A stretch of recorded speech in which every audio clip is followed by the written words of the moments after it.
Too terrified of Trump. Terrified of Trump. Terrified of Trump. Terrified of Trump. Too terrified of Trump. Terrified of Trump. We're too terrified of Trump. In fact, we've heard every single speech. I can just imagine all the Democrat caucus, right, in the meeting beforehand going, you know what would be a totally sick burn is if we just said this in every single little speech we gave, and then they dutifully walked up here and did it in every single speech. Like, I wish we could just stream it all together. Maybe we'll do that. Anyways. Too terrified of Trump.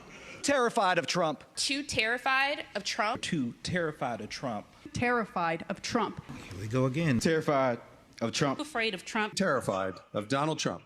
Terrified of Trump. I mean, it's funny when we're so afraid of Trump that we won't vote a certain way, but the bill passed 84-11.